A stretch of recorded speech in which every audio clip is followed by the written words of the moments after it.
ನಾನು ಎಲ್ಲರನ್ನೂ ಸ್ವಾಗತಿಸುತ್ತೇನೆ. ಯೋಜನೆಯು ನಿಮ್ಮೊಂದಿಗೆ ಸಂಪರ್ಕದಲ್ಲಿದೆ. ಗುರು ಮಾರ್ಕೆಟ್ಸ್ ಕಂಪನಿಯ ಬಗ್ಗೆ ಸಾಮಾನ್ಯ ಮಾಹಿತಿಯೊಂದಿಗೆ ಪ್ರಾರಂಭಿಸೋಣ. ಅಗತ್ಯವಿದ್ದರೆ ನೀವು ವಿಡಿಯೋವನ್ನು ವಿರಾಮಗೊಳಿಸಬಹುದು.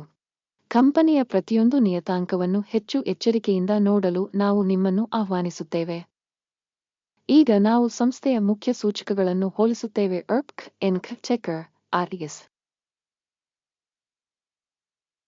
ಮಾರ್ಚ್ 31, 2025ರಂತೆ ಪ್ರಸ್ತುತ ಡೇಟಾವನ್ನು ಬಳಸಿಕೊಂಡು ವಿಮರ್ಶೆಯನ್ನು ರಚಿಸಲಾಗಿದೆ. ವರ್ಗೀಕರಣದ ಪ್ರಕಾರ ಗುರು ಮಾರ್ಕೆಟ್ಸ್ ಸಂಘಟನೆ ಅರ್ಬ್ಕ್ ಎನ್ಕ್ ಉಪವರ್ಗಕ್ಕೆ ಸೇರಿದೆ. ಔಟ್ಸೋರ್ಸ್ ಎನರ್ಗೋ 64 ಕಂಪನಿಗಳು ವಿಶ್ಲೇಷಣೆಯಲ್ಲಿ ಭಾಗವಹಿಸುತ್ತವೆ. ಇದು ಬಹಳ ಪ್ರತಿನಿಧಿಸುತ್ತದೆ. ಈ ವಿಡಿಯೋದ ಫಲಿತಾಂಶಗಳ ಆಧಾರದ ಮೇಲೆ ನಾವು ಆದೇಶಗಳ ನಿರ್ಧಾರಗಳನ್ನು ನೋಡುತ್ತೇವೆ. ಅಧ್ಯಯನದಲ್ಲಿರುವ ಕಂಪನಿಯ ಫಲಿತಾಂಶವು ಈ ಕೆಳಗಿನಂತಿದೆ. 10 ಅಂಕಗಳಲ್ಲಿ 7.5. ಉಪವರ್ಗದ ಸರಾಸರಿ 1.7 ಅಂಕಗಳು. ನೀವು ಬಹಳ ವಿಶಾಲವಾಗಿ ನೋಡಿದರೆ ಒಟ್ಟಾರೆಯಾಗಿ ಇಡೀ ಮಾರುಕಟ್ಟೆಯಲ್ಲಿ ಸ್ಟಾಕ್ ಮಾರುಕಟ್ಟೆಯ ಸರಾಸರಿ ಫಲಿತಾಂಶವು 1.9 ಅಂಕಗಳು ಎಂದು ನೀವು ನೋಡಬಹುದು. 7.5 ಅಂಕಗಳ ವಿರುದ್ಧ ಅರ್ಬ್ಕ್ ಎನ್ಕ್ ಕಂಪನಿಯ ಷೇರು ಬೆಲೆಯ ಡೈನಾಮಿಕ್ಸ್ ಹೋಲಿಕೆ ಅರ್ಬ್ಕ್ ಎನ್ಕ್ ಮತ್ತು ಉಪವರ್ಗದ ಷೇರುಗಳು. ಕಳೆದ 12 ತಿಂಗಳ ಷೇರುಗಳನ್ನು ನಾವು ನೋಡುತ್ತೇವೆ. ಅರ್ಬ್ಕ್ ಎನ್ಕ್ -27.9% ಬದಲಾವಣೆಯನ್ನು ತೋರಿಸಿದೆ. ಉಪವರ್ಗದಲ್ಲಿ ಬೆಲೆ ಡೈನಾಮಿಕ್ಸ್ ವಿರುದ್ಧ -1.6%. ಇದು ಖಂಡಿತವಾಗಿಯೂ ಏನನ್ನೂ ಅರ್ಥವಲ್ಲ, ಆದರೆ ಈ ಸತ್ಯವನ್ನು ಮನಸ್ಸಿನಲ್ಲಿಟ್ಟುಕೊಳ್ಳುವುದು ಅವಶ್ಯಕ. ನಿಗಮದ ಮಾರುಕಟ್ಟೆ ಬಂಡವಾಳೀಕರಣ ಅರ್ಬ್ಕ್ ಎನ್ಕ್ $1.18 ಬಿಲಿಯನ್ ಆಗಿದೆ. $230 ಶತಕೋಟಿಯ ಉಪವರ್ಗದ ಮಾರುಕಟ್ಟೆ ಬಂಡವಾಳೀಕರಣದೊಂದಿಗೆ ಅರ್ಬ್ಕ್ ಎನ್ಕ್ 0.513% ಪಾಲನ್ನು ಹೊಂದಿದೆ. ಇದು ಉಪವರ್ಗದಲ್ಲಿರುವ ಸಣ್ಣ ಕಂಪನಿಗಳಲ್ಲಿ ಒಂದಾಗಿದೆ. ಕಂಪನಿಯ ಬ್ಯಾಲೆನ್ಸ್ ಶೀಟ್ ಬಂಡವಾಳೀಕರಣವು $1.7 ಬಿಲಿಯನ್ ಆಗಿದೆ ಮತ್ತು ಉಪವರ್ಗದ ಬಂಡವಾಳೀಕರಣವು $115 ಬಿಲಿಯನ್ ಆಗಿದೆ. ಅರ್ಬ್ಕ್ ಎನ್ಕ್ 0.936% ಪಾಲನ್ನು ಹೊಂದಿದೆ. ಮಾರುಕಟ್ಟೆ ಮತ್ತು ಪುಸ್ತಕ ಮೌಲ್ಯದ ಷೇರುಗಳನ್ನು ಹೋಲಿಸುವ ಮೂಲಕ ನಾವು ಈ ಕೆಳಗಿನವುಗಳನ್ನು ನೋಡಬಹುದು. ಪಾಲ್ ಅರ್ಬ್ಕ್ ಎನ್ಕ್ ಮಾರುಕಟ್ಟೆ ಮೌಲ್ಯದ ಮೌಲ್ಯಮಾಪನದ ಸಂದರ್ಭದಲ್ಲಿ ಉಪವರ್ಗದಲ್ಲಿ 0.513%, ಪುಸ್ತಕದ ಮೌಲ್ಯವು 0.936 ಆಗಿದೆ. ಇದು ಮಾರುಕಟ್ಟೆ ಮೌಲ್ಯದ ಪಾಲಿಗಿಂತ 82% ಹೆಚ್ಚು. ಉಪವರ್ಗದಲ್ಲಿ ಕಂಪನಿಯ ಮಾರುಕಟ್ಟೆ ಮತ್ತು ಸಮತೋಲನ ಬಂಡವಾಳೀಕರಣದ ಮೌಲ್ಯಮಾಪನ ಒಳ್ಳೆಯದು. 1 ಪಾಯಿಂಟ್. ಕಂಪನಿಯ ಸಾಲಗಳು $0.3 2 ಶತಕೋಟಿಯಷ್ಟಿದೆ. ಪುಸ್ತಕದ ಮೌಲ್ಯಕ್ಕೆ ಹಣಕಾಸಿನ ಹೊಣೆಗಾರಿಕೆಗಳು ಕಂಪನಿಯ ಈಕ್ವಿಟಿಯ 3%ವನ್ನು ಪ್ರತಿನಿಧಿಸುತ್ತವೆ. ಕಂಪನಿಯ ಸಾಲದ ಮಟ್ಟಕ್ಕೆ ರೇಟಿಂಗ್ ತುಂಬಾ ಒಳ್ಳೆಯದು, 2 ಅಂಕಗಳು. ಕಂಪನಿಯ ಮಾರುಕಟ್ಟೆ ಮೌಲ್ಯದ ಸಮತೋಲನವು ಅದರ ಲಾಭಕ್ಕೆ 13.1 ಆಗಿದೆ. 16.5 ಉಪವರ್ಗಕ್ಕೆ ಸರಾಸರಿಯೊಂದಿಗೆ ಇದು ಉಪವರ್ಗದ ಸರಾಸರಿಗಿಂತ 21% ಕಡಿಮೆಯಾಗಿದೆ. ಉಪವರ್ಗದಲ್ಲಿನ ಸಂಸ್ಥೆಗಳಿಗೆ ಹೋಲಿಸಿದರೆ ಕಂಪನಿಯ ಮಾರುಕಟ್ಟೆ ಬೆಲೆಯನ್ನು ಅದರ ಲಾಭಕ್ಕೆ ಮೌಲ್ಯಮಾಪನ ಮಾಡುವುದು ಒಳ್ಳೆಯದು. 1 ಪಾಯಿಂಟ್. ಕಳೆದ 12 ತಿಂಗಳ ಲಾಭ $90 ಮಿಲಿಯನ್. ಮುಂದಿನ 12 ತಿಂಗಳ ಫಾರ್ವರ್ಡ್ ಗಳಿಕೆಯು $97 ಮಿಲಿಯನ್ ಆಗುವ ನಿರೀಕ್ಷೆಯಿದೆ. ಇದು ಪ್ರಸ್ತುತಕ್ಕಿಂತ 7.8% ಹೆಚ್ಚು. ಉಪವರ್ಗಕ್ಕೆ ಹೋಲಿಸಿದರೆ ಅಂದಾಜು ಭವಿಷ್ಯದ ಲಾಭದ ಮೌಲ್ಯಮಾಪನ ಒಳ್ಳೆಯದು, 0.5 ಅಂಕಗಳು. ಕಂಪನಿಯ ಆದಾಯದ ಅನುಪಾತವು 0.8 ಆಗಿದೆ. ಉಪವರ್ಗ 1ಕ್ಕೆ ಸರಾಸರಿ ಇದು ಉಪವರ್ಗಕ್ಕಿಂತ 20% ಕಡಿಮೆಯಾಗಿದೆ.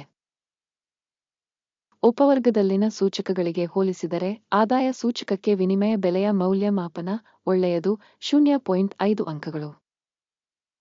ಕಳೆದ 12 ತಿಂಗಳ ಆದಾಯ $1.410 ಮಿಲಿಯನ್. ಮುಂಬರುವ 12 ತಿಂಗಳುಗಳ ಫಾರ್ವರ್ಡ್ ಆದಾಯವು ತಾತ್ಕಾಲಿಕವಾಗಿ $1.520 ಮಿಲಿಯನ್ ಎಂದು ನಿರೀಕ್ಷಿಸಲಾಗಿದೆ ಮತ್ತು ಇದು ಪ್ರಸ್ತುತ ಕ್ಷಣಕ್ಕಿಂತ 8% ಹೆಚ್ಚು. ಉಪವರ್ಗದಲ್ಲಿನ ಕಂಪನಿಗಳ ಸೂಚಕಗಳಿಗೆ ಹೋಲಿಸಿದರೆ ನಿರೀಕ್ಷಿತ ಭವಿಷ್ಯದ ಮಾರಾಟದ ಪರಿಮಾಣಗಳ ಮೌಲ್ಯಮಾಪನ ಒಳ್ಳೆಯದು 0.5 ಅಂಕಗಳು. ಅಂಚು 6.3%, ಉಪವರ್ಗಕ್ಕೆ ಸರಾಸರಿ 5.9%. ಉಪವರ್ಗದ ಸರಾಸರಿ ಮತ್ತು ಕಂಪನಿಯ ಕಾರ್ಯಕ್ಷಮತೆಯ ನಡುವಿನ ವ್ಯತ್ಯಾಸವು 0.4%. ಉಪವರ್ಗದಲ್ಲಿನ ಕಂಪನಿಗಳ ಸೂಚಕಗಳೊಂದಿಗೆ ಹೋಲಿಸಿದರೆ ಮಾರಾಟದ ಲಾಭದಾಯಕತೆಯ ಮೌಲ್ಯಮಾಪನ ಒಳ್ಳೆಯದು 0.5 ಅಂಕಗಳು. ಉಪವರ್ಗದಲ್ಲಿ ಉದ್ಯೋಗಿಗಳ ಸಂಖ್ಯೆಯಿಂದ ಕಂಪನಿಯ ಪಾಲು 0.548 ಆಗಿದೆ. ಇದು ಮಾರುಕಟ್ಟೆ ಬಂಡವಾಳೀಕರಣದ ಪಾಲುಗಿಂತ 7% ಹೆಚ್ಚು. ಮತ್ತು ಇದು ಕಂಪನಿಯ ಮಾರುಕಟ್ಟೆ ಬೆಲೆಯಲ್ಲಿನ ಅಸಮತೋಲನವನ್ನು ಪ್ರತಿಬಿಂಬಿಸುತ್ತದೆ. ಎನ್ಕ್ ಬದಲಿಗೆ ಕಡಿಮೆ ಅಂದಾಜು ಕಡೆಗೆ. ಕಂಪನಿಯ ಉದ್ಯೋಗಿಗೆ ಬಂಡವಾಳದ ಮೊತ್ತವು $454,000. ಆದರೆ ಉಪವರ್ಗಕ್ಕೆ ಇದು $485,000 ಆಗಿದೆ. ಉಪವರ್ಗದ ಸರಾಸರಿ ಮತ್ತು ಕಂಪನಿಯ ಕಾರ್ಯಕ್ಷಮತೆಯ ನಡುವಿನ ವ್ಯತ್ಯಾಸವು 6.4%. ಉಪವರ್ಗದಲ್ಲಿನ ಕಂಪನಿಗಳ ಸೂಚಕಗಳಿಗೆ ಹೋಲಿಸಿದರೆ ಪ್ರತಿ ಉದ್ಯೋಗಿಗೆ ಬಂಡವಾಳದ ಮೊತ್ತದ ಮೌಲ್ಯಮಾಪನ ಒಳ್ಳೆಯದು 0.5 ಅಂಕಗಳು. ಪ್ರತಿ ಉದ್ಯೋಗಿಗೆ ಲಾಭದ ಮೊತ್ತ $34,600.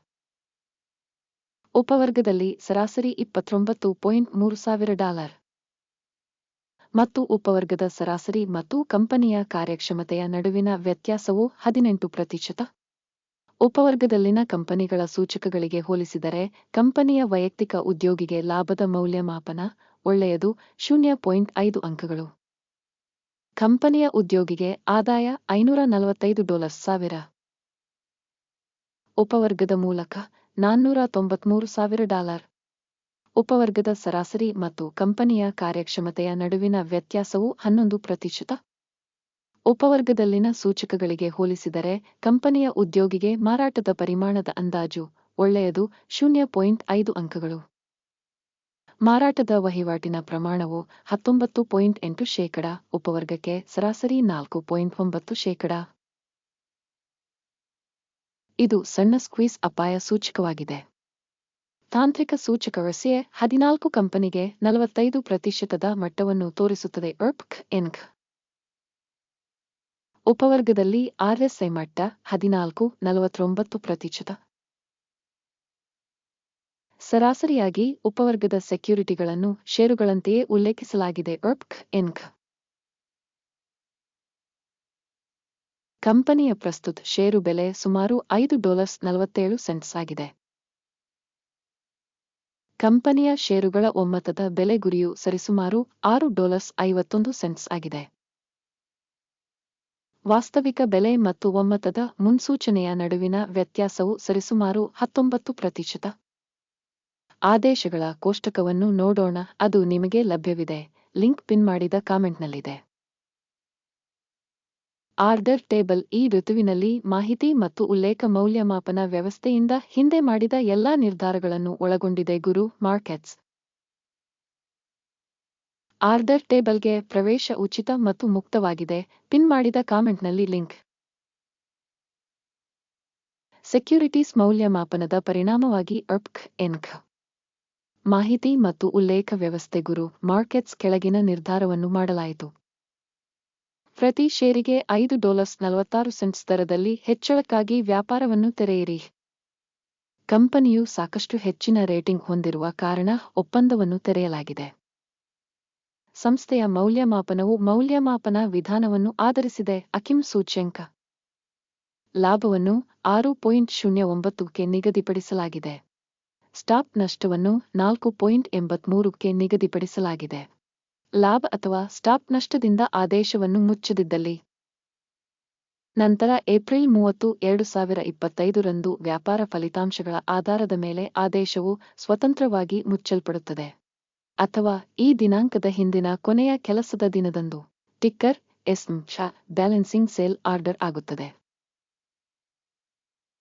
ಬ್ಯಾಲೆನ್ಸಿಂಗ್ ಟ್ರೇಡ್ನ ವಿಡಿಯೋವನ್ನು ಚಾನೆಲ್ನಲ್ಲಿ ಈಗಾಗಲೇ ಪ್ರಕಟಿಸಲಾಗಿದೆ ಅಥವಾ ಪ್ರಕಟಿಸಲಾಗಿದೆ. ಯಾವುದೇ ಆದೇಶಗಳನ್ನು ಮುಚ್ಚುವ ಸಂದರ್ಭದಲ್ಲಿ ಮೂಲಭೂತ ಅಥವಾ ಸಮತೋಲನ ಮತ್ತೊಂದು ಆದೇಶವನ್ನು ಸ್ವಯಂಚಾಲಿತವಾಗಿ ಮುಚ್ಚಲಾಗುತ್ತದೆ. ಈ ವಿಡಿಯೋವನ್ನು ವೀಕ್ಷಿಸಿದ್ದಕ್ಕಾಗಿ ಮತ್ತು ಮಾಹಿತಿ ವ್ಯವಸ್ಥೆಯನ್ನು ಬಳಸಿದ್ದಕ್ಕಾಗಿ ಎಲ್ಲರಿಗೂ ಧನ್ಯವಾದಗಳು. ಗುರು ಮಾರ್ಕೆಟ್ಸ್, ನೀವು ಗ್ರಹದ ಅತ್ಯುತ್ತಮ ಪ್ರೇಕ್ಷಕರು.